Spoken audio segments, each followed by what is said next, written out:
Are you ready to talk a little Black Sabbath?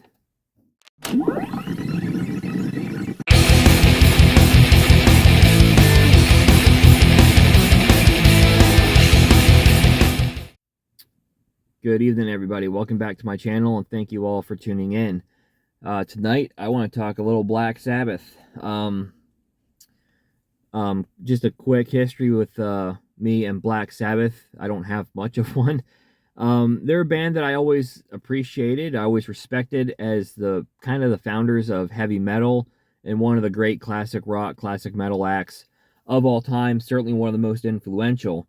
Um, but I never really dug into the catalog much before. Of course, I knew the big hits: War Pigs, Paranoid, Iron Man, Sweet Leaf, Hole in the Sky, even.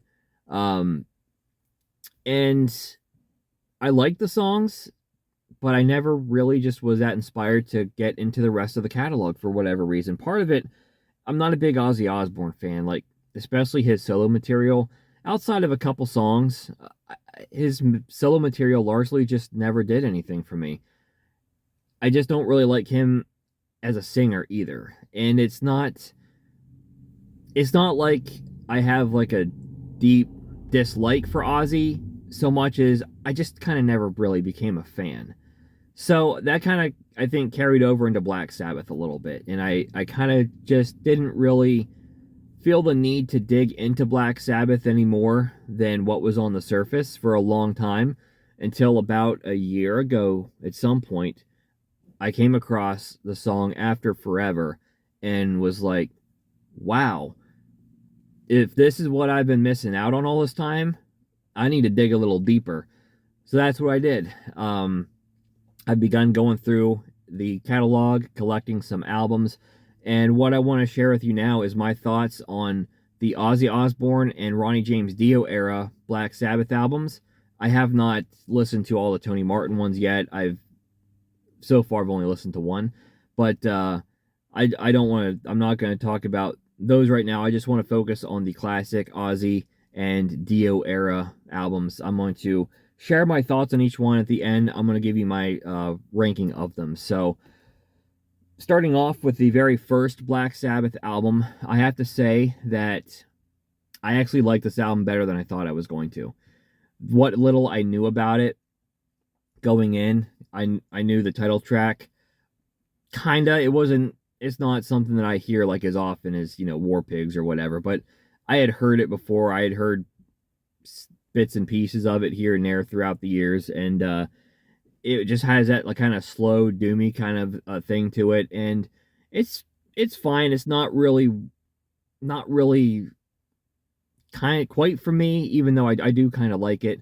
But as I sat and just was able to soak this album in its entirety for the first time, I actually really liked it. I liked the slow and doomy title track. I like the Wizard a lot. And then you have those longer tracks, the epics that have like a couple different tracks in them, are both pretty good as well. I think it's a really solid debut album for Black Sabbath. Ozzy, I don't, at least to my ears, doesn't sound fantastic, but it works, and I really did enjoy this album a lot more than I anticipated that I was going to when I first listened to it.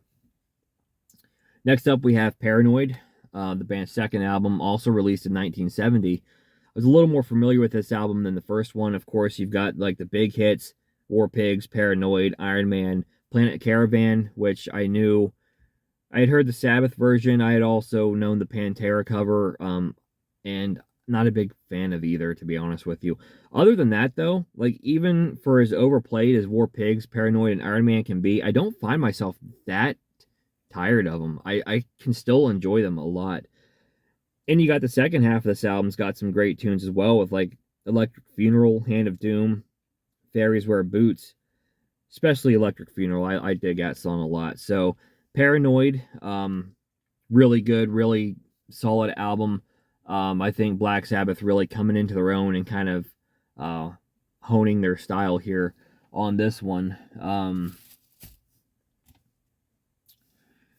Masters of Reality. This was the first album that I went and listened to after hearing After Forever for the first time and thinking, well, damn, if this is what I've been missing out on, I gotta dig a little deeper here. And thank God I did, because this album is awesome. Of course, Sweet Leaf is a song I'd heard plenty of times before, and you got After Forever. Children of the Grave is freaking amazing. Lord of this World's good. Into the Void. So great stuff here on Masters of Reality. Great album. Volume 4. I actually bought this one on vinyl before I really listened to it, because I found it at Goodwill for $1, and that's just a deal you can't pass up. So now I'm glad I own it on vinyl. I also got it on CD as well. But another great album. Wheels of Confusion's a great song. Tomorrow's Dream. Not crazy about changes, not crazy about FX, but you rebound quickly with Supernaut and Snowblind. So great stuff here on Volume 4. Sabbath, Bloody Sabbath. This one to me is maybe the most different of the first 6 albums. But it's good. I like it. I don't know that I like it as much as the albums around it, though. Sabbath, Bloody Sabbath.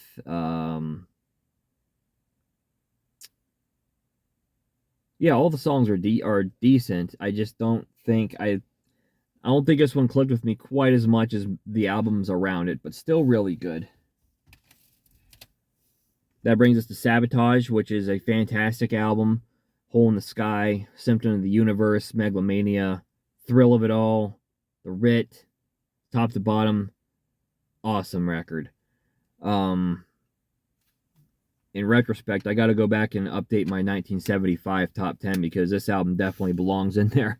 When I did my 75 top 10, it was before I really I was just kind of starting to get into Black Sabbath, but I hadn't listened to this one yet in its entirety. The only thing I knew from it was Hole in the Sky. So yeah, I got to go back and change that. That brings us to Technical Ecstasy. I'm not a big fan of it. I don't know. I don't really have much to say. The album just did nothing for me. There was a couple songs I thought were okay, but overall, I don't know. Just wasn't that into it. That brings us to Never Say Die. At first, I actually thought I was gonna kind of like this one, just because everybody else says this album is so bad. Doesn't necessarily mean I'm gonna think it's bad. And there's many instances where I love albums that get crapped on by the fan base. And I thought that the opening track, the title track, was pretty good, and Johnny Blade was pretty good, but man, does it go downhill from there, and fast. Yeah, from there, aside from those first 2 songs, which are pretty good, the rest of this album pretty much sucks. Worse than Technical Ecstasy. So, yeah, not a big fan. Happy to pick it up, because I do want to collect all the albums, but not a fan. They bounce back in a big way, though, with Heaven and Hell. Bring in Ronnie James Dio, and great album. Neon Nights, Children of the Sea, Lady Evil, title track, Wishing Well, Die Young. Great album. Follow that up with another awesome album, Mob Rules. Maybe not quite as solid. A couple songs on here maybe I'm not as crazy about, but still really good album. Some nice highlights. After that, I am going to throw in Born Again here. It's the one album with Ian Gillan on vocals. It's kind of weird. Just used to Ozzy and then Dio, and then I'm used to Ian Gillan being Deep Purple, and he comes in with Black Sabbath for an album. Man, it was kind of weird at first when I was first listening to it, but I actually kind of got into this one. This one seems to be kind of divisive amongst people, but I like Born Again a lot. Trash, I think, is awesome. Zero to Hero is great. Disturbing the Priest is cool. Second half of the album is really good too. I think those are like my 3 favorite songs on the album. But the second half is really good as well. Digital Bitch, I kind of like. Born Again. Yeah, the whole album, I actually really liked it. Production wise, maybe not that strong. But I kind of feel like I kind of have the same feeling as I do with Kiss is Hotter Than Hell for this one. The production's not very good, but it kind of works, and I kind of like it. Um, that being said, I don't think I'd want any other album to sound like it. So it's got that going for it, but I think Born Again's a lot of fun. Then we got Dehumanizer. Fast forward to 1992. Awesome album. Return of Ronnie James Dio. I was kind of surprised how much I love this one. And I kind of wasn't because I do love Strange Highways from Dio. But this one's great. Great album. Tons of great songs on here. Really nothing on here I don't like. So, awesome record. And then the last one, of course, is their most recent album, 13. I didn't really get into this one. This was one of the first that I actually tried to listen to. And I should probably go back and try it again, but my first listen through of it, it felt like they were trying just a little too hard to remake the first album. It just didn't, to me, it just didn't really come across. I don't know. Maybe if I listen to it again, now that I'm getting a little bit more into Black Sabbath, maybe it will hit me differently. But upon my first listen, I wasn't that into it. So, of course, the one Tony Martin album that I just picked up and I listened to it once was this one right here, the Headless Cross. Heard good things about this album. Multiple people have told me this one's pretty good. It's decent. Don't love it as much as most of these other ones, but it's good. It is good. Maybe it may grow on me eventually, but I don't think I fell in love with it quite the same way I did some of these other albums, but it's good. And as I get into the rest of the Tony Martin albums, maybe it'll kind of fall into perspective a little bit. But to put these albums in order now, I've got, let's see, 13 to work with here. And I don't have them all, so you got to bear with me here a little bit. At the bottom, Never Say Die, 13. This one sucks. Title track's cool. Johnny Blade's kind of cool. Other than that, nah. Number 12, I got to go with Technical Ecstasy. Not a big fan of that one either. Not as bad as this one turned into, but I wasn't into it. Number 11, 13. It's better than those two. Definitely more Black Sabbath-y than those two. But like I said, my first listen through of it, wasn't that into it.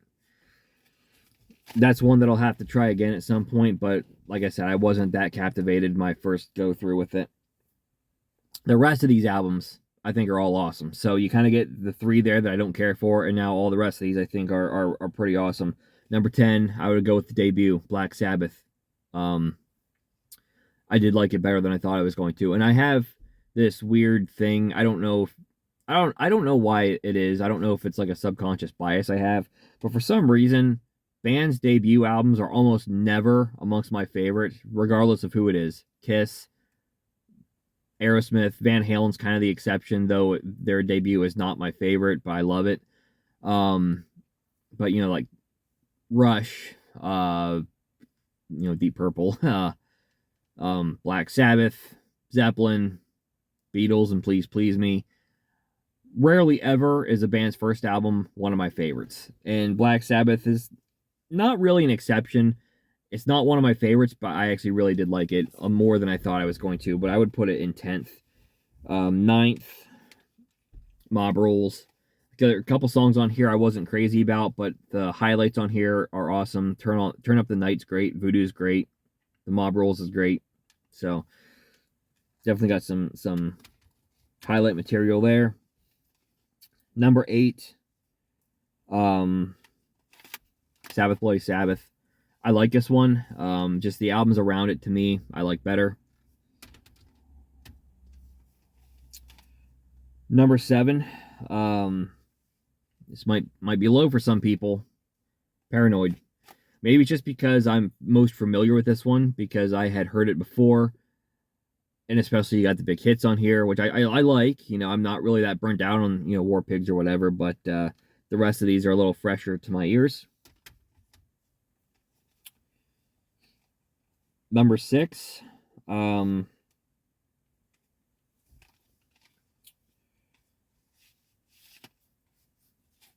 4.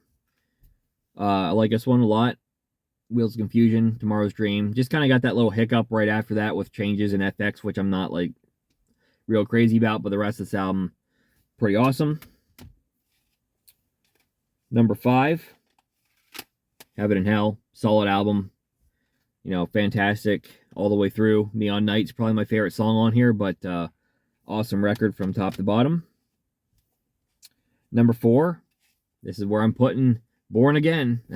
I really did like this one. I was really into this one. I've listened to this one multiple times too. So, and the fact that I don't have a copy of it yet, and I've still gone out of my way to listen to this one many times. I thought this one was a lot of fun.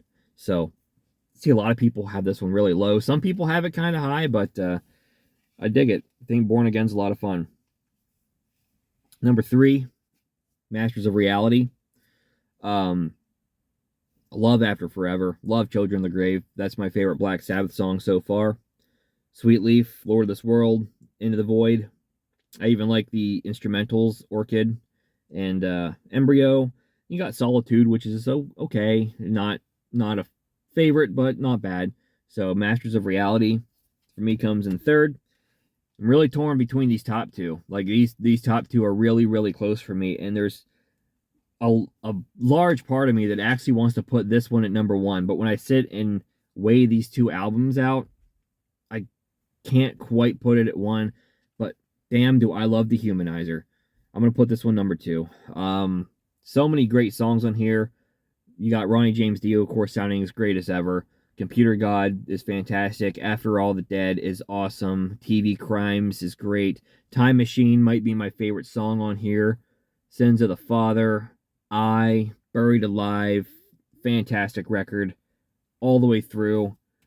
I'm going to say it just gets edged out by Sabotage, which is just a fantastic album from start to finish as well. Hole in the Sky, of course, is great. Symptom of the Universe, Megalomania, Thrill of It All, Super Czar, Am I Going Insane, The Writ, a number of long songs on here, but not any of them feel like it. Like Symptom of the Universe is like I think 6+ minutes. Megalomania is +9 minutes. The Writ is 8+ minutes, and not any of those songs feel like they're longer than your average 3.5 to 4 minute long track to me. So it's just that's to me the mark of a great epic track. And I think all 3 are fantastic. So I'm gonna put Sabotage as my favorite. So I still have the Tony Martin albums to check out and enjoy, and from there we'll see maybe if any of these other albums kind of grow on me or whatever. So there you have it. My Black Sabbath video here. I'm a relatively new fan of the band. So those are just my thoughts and opinions so far. Thought this would be a great time to do it, considering Sabbath and Ozzy just had their last show. At the time of recording this, it was just a couple days ago. So props to them for going out, giving the fans what they want, a real performance. I don't want to get into that here, but I think it's all been said, but props to them for going out and doing one last show, kind of going out on top to the best of their ability. So tons of respect to them for that. So if you like this kind of content, please give me a thumbs up, subscribe to my channel for more videos like this in the future, and I will catch you next time.